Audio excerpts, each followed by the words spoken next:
This is the Level Up Podcast. I'm Taylor Petrinovich, And I'm Kelly Gilster of 618 Studios. and we are on a mission to help wedding filmmakers and photographers level up their businesses so you can make more and work less. We want to help you confidently take your business from mainstream to luxury, and it all starts right here.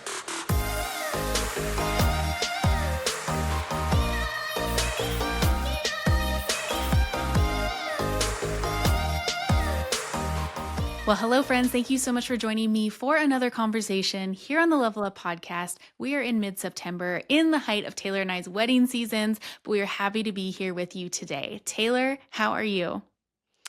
I am feeling on top of the world, coming off of an amazing wedding weekend and heading into yet another one. And so I'm feeling really good. I feel like I've hit my stride in the wedding season this year. And although it's a late start for me, I'm feeling really great. How are you? How was Maui? So amazing. I don't go to Maui enough. It's been probably 6, 7 years, maybe even 8 years since we went to Maui last time. We've gone once. We went for our honeymoon, and then we went for work. And then was that it? Maybe this was just our third time, or Paul's third time going to Maui. But it was so fun. We worked with a whole team of friends, a family that we know and love, really fun design elements, and just a beautiful location. Destination is something that I want to get a little bit more into, not because I feel like I have to position ourselves as destination per se filmmakers, but because it's really truly what fills us up. And I mean, we've lived in the same market for 15 years, LA, San Diego, Orange County is our home base. And I'm kind of just ready to spread my wings a little bit for something else, something more fun. And I feel like the ideal client that we are going after right now is kind of outside of those regions. So it's just fun anytime we get to hop on a plane and go somewhere new.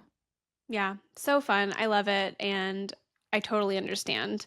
I'm in a little bit of a different situation with you with the childcare and the kids, and I don't work with my husband. And so it's a little harder for me to be gone for extended periods of time. But honestly, this past weekend, even just being an hour and a half away, but staying overnight Thursday through Sunday, it was just enough. I'm like, that's destination enough for me for right now in this season. But I think that's great. It's a great segue to kind of guide us into today's conversation because we're going to be talking about the lies that we've told ourselves in our own businesses. Kelly's been in business for 15 years. I've been in business for 8. And we've definitely gone through many iterations of our businesses, really honestly holding ourselves back due to lies that we believed in our own businesses that we unfortunately see others believing in the industry too. So today is going to shed some light on the actual truths, which hopefully will set a lot of minds at ease, whoever is listening to this, and maybe break you free from some mindsets that have been holding you back. And that very first one is about the destination wedding market.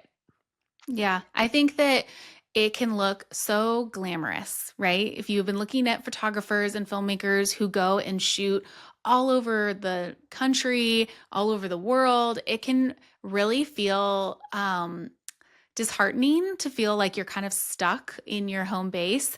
But I just want to remind people that if you're feeling like it's something that you have to do, if you're someone who loves where they are locally, let's say you live in Colorado and you are still so fulfilled by the weddings that either the destination events that come to Colorado or you just work there all the time and nothing interests you about California, nothing interests you about working on the East Coast, just know that you don't have to do it. No one's telling you. There's no lie. I feel like for so long, I told myself this lie of I haven't arrived or I'm not established unless I'm in demand outside of California. And yes, destination work is something that I want to pursue more heavily now that we've completed our family and our kids are getting a little bit older. And honestly, it's fun to travel together, as husband and wife and get a little bit of a break from the kids. So for us, it's working really well. But I want people to know that if that's not something that your heart is in or is not something that's actually feasible for you, just because of personal commitments, that's okay. You can still be a very in demand photographer in your local market. And there's nothing wrong with like you feeling like you're not as good as someone else whose destination. And I think that there's like honestly a lot of like, not a lot of transparency out there of like the real numbers of like, sure, they're shooting these destination events, but like, are they getting compensated fairly? Like, what is getting like pulled out of like their profit from shooting those? You never really know what's going on behind closed doors. Oh, travel can rack up. Oh, Like, yeah. even if someone, let's just say someone booked like a $40,000 wedding in Italy. Okay, well, now it costs $10,000 to fly and to like room and board them and their team out there. Then they have to pay the second shooters, and then they have to blah, blah, blah, blah, blah. Like, pay for film, pay for meals, pay for la, la, la, la, la. And then by the end of the day, cool, they made $20,000 when they could have just like driven an hour and a half away and charged $20,000 and made all of that in you know what I mean? Like, just because someone has a proposal for X amount of dollars doesn't mean like that was more dollars entering their bank account at the end of the day after all the expenses are paid. Does that make sense? So for me with the destination stuff, I do get shiny object syndrome with the destination work. I really do. And for a while, like I was like, everyone who's anyone is shooting in Lake Como. Like Yeah. they're shooting those gorgeous like Cancun weddings, like the Mexico market was really hot, or they're shooting in places like Aspen. And I was like, okay, well, I need to like mark all these places off my list in order to be like considered, I would say like on the same level, but I'm really embracing like my California-ness and like the California market and like really starting to like look at the positives of staying local and just kind of realizing that that's a lie. And I would say if you listen to this podcast, if you're like an OG listener, like you listened back in 2020 when I started this podcast. I talked a lot about in those early days how I loved White and Reverie, and I still do. I still like think they're incredible. But they were really big during like the elopement kind of like phase of the industry, and that like 20 Iceland. yes, like everyone wanted to go to Iceland. They were having like New Mexico, like Joshua Tree, like all those locations where it was elopements. And that's what I wanted. I remember there was Maddie, I want to say it's like Maddie May or something. She's a photographer who teaches like destination, like elopement, like how to do that basically and how to like market to that level of client. And I remember like sitting in on some of her trainings and things like that. And just like it dawned on me that like I'm not the filmmaker who wants to wake up at 4 in the morning to be climbing the mountain for like a sunrise elopement in like hiking boots and like hauling on my gear. I'm like, that actually sounds horrible. So like I was glamorizing this idea of like people that I really looked up to, but when I really looked at it through the lens of what I want my life to look like and what I want my Yeah. business to look like, I was like, oh, that's not for me. You were enticed by the art, but it wasn't cohesive with like what you wanted your life to look like. That's so important. That's such good advice. This is something, a different one, right? A different lie. And I'm bringing this up because this is something that I actually had to do this week. And I was on the phone with Kelly and I was like so disgruntled by the fact that I had to spend like $2,500 this week on, I had to get a new tripod. Was just like, well, first of all, I'm really like tough on my gear and I've had some like screws and like different pieces like kind of come off of tripods like over the last couple years and I'm too lazy to like have them repaired and so I just like put them in the garage and buy a new one. It's probably not responsible, but that's just what I do.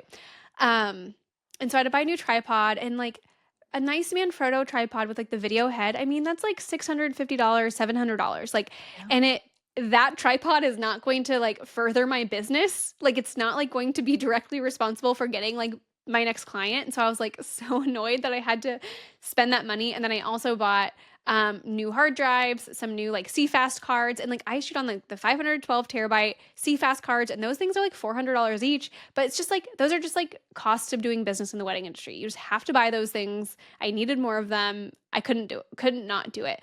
But I was happy that I was disgruntled about buying these things because it means my mindset is in the right place. Because I think a lie a lot of people tell themselves is they always need to be spending money on like the latest model or like the latest gear that's coming out. So those camera systems are like coming out every year, especially like when the different camera like companies are competing, like Canon's doing this with their mirrorless, and then Sony's doing this, and then Lumix is doing this, and like everyone's like hopping camera systems, Oh my hopping, gosh. Yeah. hopping.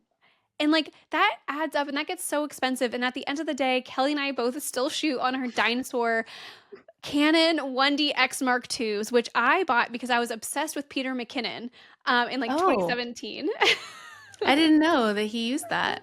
If you're watching on YouTube, I'm over here like embarrassingly shielding my face because I get so much crap about the dinosaurs that we shoot on. But then again, I will say when people discover that we shoot on those, they're like, wait, I'm really impressed with the image quality that you're getting out of that. Like, They do great. it's Like, a I great, mean, it shoots 4K. Oh, it's so a great what? My arm camera. hurts at the end of the day.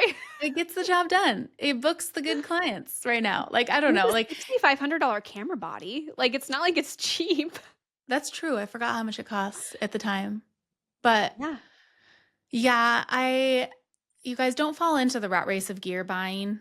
Like it's there we like spending money on our businesses, but in different ways. In Mhm. ways of getting in the room, in ways of mentorships, in ways of education as a whole, like in Branding. ways of branding and design. Like I just dropped a bunch of money on my rebrand, which I was happy to do because I know that those are things that are going to change my business. Taylor's new $700 tripod will do nothing for her business. She understands that. That's why she's annoyed. She probably would have rather spent that $700 and put it towards a new website template Mhm. that would actually do something fun and exciting and life giving into the business. So your gear's fine. If I'm gonna like challenge you guys with anything, like don't buy new gear for the next 12 months and take what you would have normally invested in gear for that year and put it into worthwhile things.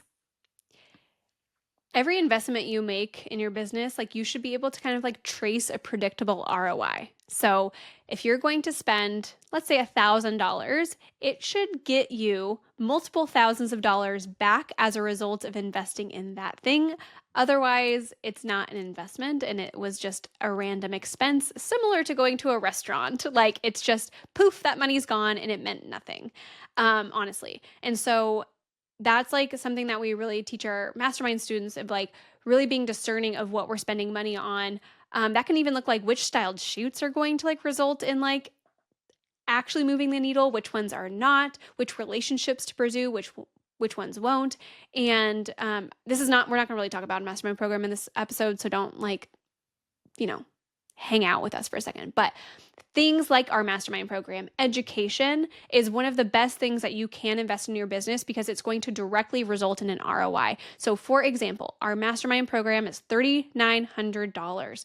On average, our students are able to raise their prices by multiple thousands of dollars over the 12 weeks that they are with us, and a single wedding often like a single wedding booked will pay for the program itself and then it will like 10 to 20x the revenue over the next 5 years. So Yeah. if you do the math, like I'm just taking one of our students for example, when she joined the program, she was charging $5,000 as a photographer in Seattle. She's now consistently charging $15,000 as a photographer in Seattle. So she makes $10,000 more per wedding. That wouldn't have been possible without our program, times 10 weddings a year. That's an extra $100,000 a year that can be directly tied back to the program. See? And then how that Yay. compounds 5 years in a row. So every investment you make, again, should like result in something like that. Another lie that I told myself personally for so many years was, and I share this story quite often. So if you've heard it, it's a refresher. If not, jot it down. So for years and years, we were operating in the budget market. We didn't know we were operating in the budget market. We thought that we like were doing great things. We were super proud of our like $4,500 starting price. And then someone who was like steps ahead of us in the market, they were, I think, probably charging more like closer to the $10,000 range. And they kept advising us, you have to raise your prices. You need to raise your prices. They were asking like how many weddings we had booked out for the year. I'm like, oh, we're completely booked out for next year. And they're like, why aren't you raising your prices? And I was like, well, I just like love the clients that I have right now. Like I love all my brides and grooms. They're just like so great. And I was comfortable. And they're like, well, we love our $10,000 clients. And I'm like, no, I'm sure that they're like more demanding and like harder to work with. And that's just like the lie that I told myself. Like I just like made that up No one ever told me that that's what it was like. I just made that up, that I thought that more dollars equaled more opinions from the client wanting more control, them having higher expectations. And sure, to some level of the expectations, like they have expectations as you raise your prices, but it's not in a way that resulted in like what I made it up in my mind.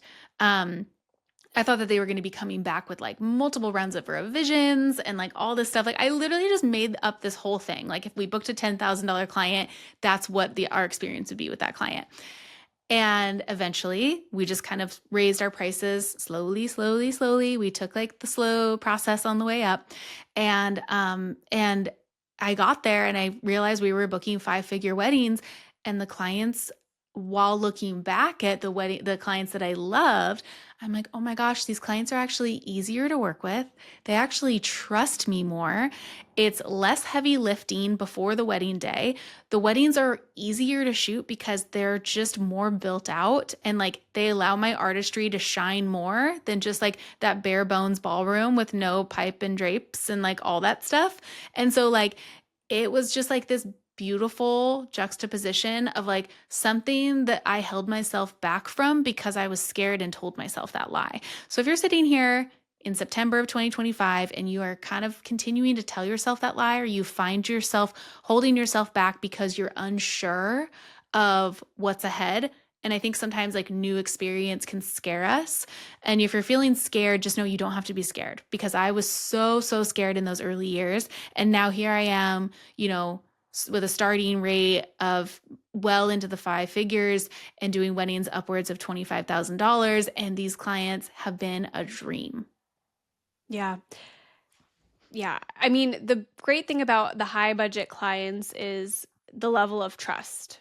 Like, it's so nice. And that comes through in like just being easy to work with. Like, if you trust somebody who's doing like work in your life, like you trust the car detailer or you trust your nanny or whatever, like you're naturally going to be like less controlling and micromanagey, therefore like Yes. easier for them to like navigate working with you. And so trust is just like it's needed. It's needed to have like a happy, like succinct business. Yeah, Um, absolutely. okay. Another lie is that, I love this one. Okay. I'm springing this one on you, Kelly. Oh gosh. Um, the lie is that it's a bad thing to have to pay to play. Oh, we could go on all day about this one. We've had Mm, so many conversations about this, Taylor, you and I, off camera, off the record. so many conversations. This is business. It's business. It's business. And you have to spend money on your business if you want it to grow. That's just kind of how it works. Like it is going to look different from everyone, and we hope it is not buying gear, as we already talked about, but you're going to have to pay money in order to get into rooms that are going to be really pivotal for your business. You're going to have to pay money for access to people. And why is that?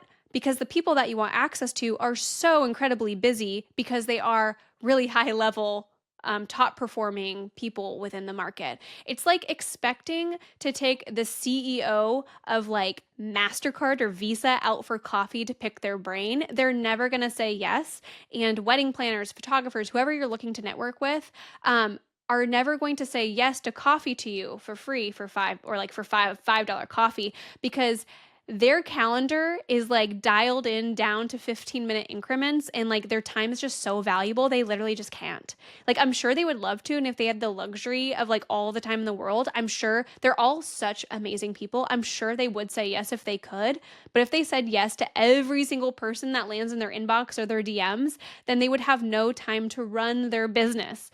So what they do is they go to networking events where they set time aside in their calendar in Yeah. 3-day increments with the intention of networking and meeting people. And if you want to network and meet these people while they are open to it and available and they have it in their calendar, then you have to get in their room. And if you want to get in their room, then you have to pay for the ticket to get into that room. Does that make sense? So like Yeah. I'm not saying that we all need to network with like the top of the top in the industry, but there is no shame and there's nothing wrong with like the pay to play atmosphere of the networking events. It's literally just because time is such like a scarce resource for so many of us that that's how it works.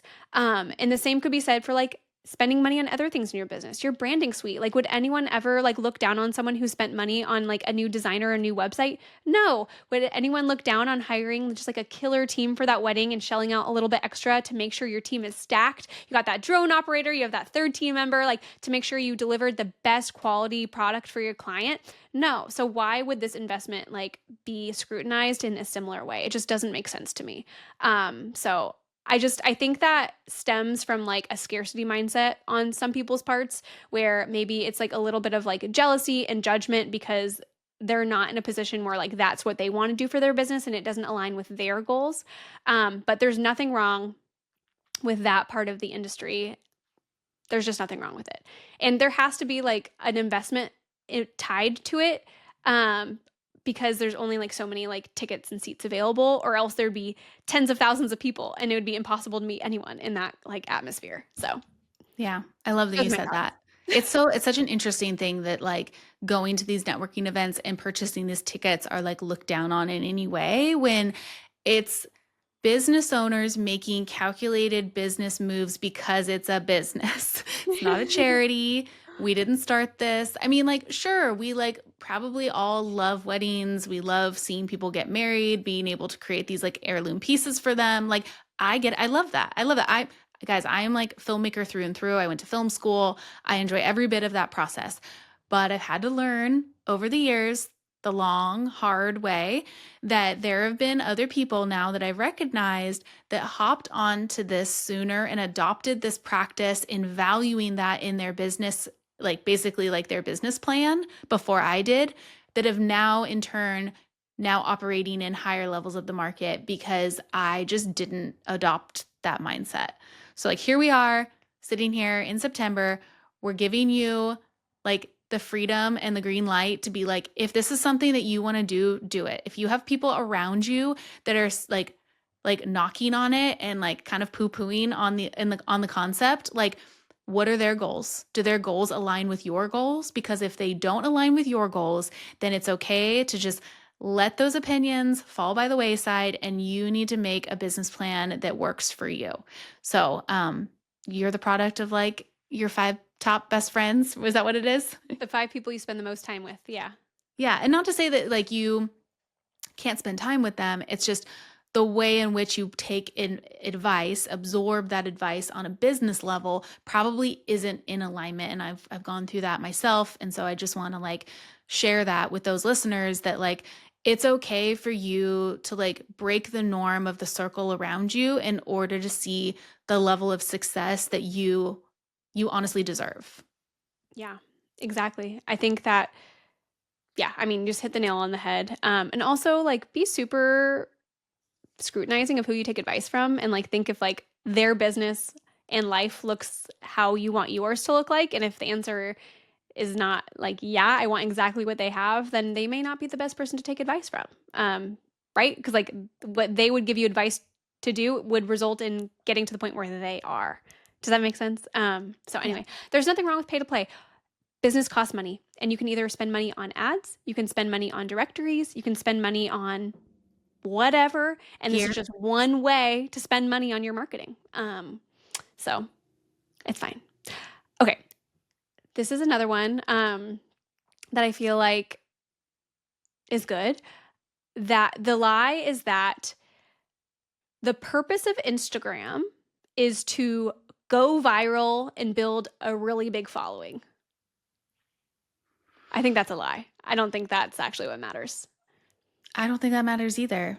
And like you could have 10,000, 100,000, whatever Instagram followers, but like, what's your average booking? Does it like, is it, I don't know. Like, if we look at Instagram followers, there's no through line that more Instagram followers equals more dollars. There just truly Mhm. isn't. Me sitting here 15 years into business, knowing so many different people in the videography community and the photography community, I see people who have 2,500 followers that I know are booking $30,000 weekends. And I know people with 25,000 followers that are booking $5,000 weekends. So just Mhm. because you see a large follower account doesn't automatically equal profitability. And so don't sell yourself short on what you feel like you should be charging based on the Instagram followers that you have. Yeah. And actually, like, there's been a few where like I stumble across people with really large followings. Like, we're talking like 75,000 followers. And Wow. some of their recent posts only have like 100 likes. And I'm like, the math isn't math in here. Like, Mm, why didn't the engagement like scale with the number of followers? And so what really matters is it's the correct eyes are seeing your business. And it doesn't matter if your post has 10 likes or 10,000 likes. If the likes are coming from people who can't bring you business, those likes do no good. And if that one wedding planner who just loves your work sees it but doesn't even hit that like button but sends you an inquiry, then that post was a win. yeah. Um, so it's not about the vanity metrics when it comes to social media. It's just about staying top of mind and in front of the very select few correct people for your business. Absolutely. Well, we hope that you guys enjoyed this episode. We just wanted to like be honest and open. Taylor and I have a combined 24 years in the industry. There's lots of lies that we have told ourselves, lots of lies that we've heard students of ours tell us, where I'm like, this is just like, it's not true. It's just something that we have just by nature made up in our minds. I don't know if it's like to protect ourselves. Like it might just be to protect ourselves, to protect our feelings, to protect uncertainty, like you said, Taylor, a scarcity mindset. But just so you know, like these are things that we have seen through the years. We're on the other side of those lies now that we all once told ourselves, and this is what we've learned. And so we just wanted to bring this to you just as like kind of like a deep inhale, a deep exhale, like of like, hey, it's okay. We're all doing okay. We don't need to be chasing this direction, chasing that, making business decisions based on this or that. Like there's real things that equal profitability, and these lies that we told ourselves were not it. So if you're telling yourself any one of these lies, or you find yourself falling into kind of that scarcity mindset in any way, just break it. Break I the don't know what else mindset. to say. Yeah. If you need help, send us a DM and we will help you with We'll give that. you we'll give you like a good little pep talk. Like I love a voice memo. I think people are really surprised when like they DM us and then all of a sudden we're like chatting with them like, "Hey, it's Taylor." And they're like, "Wait, oh my gosh, it's really like you're really chatting with me?" I'm like, "Yeah, we'll give you a pep talk." So, any lies that you feel like you're telling yourself that you just need like a good pep talk to get out of it, send us a DM and we'd be happy to give you that pep talk.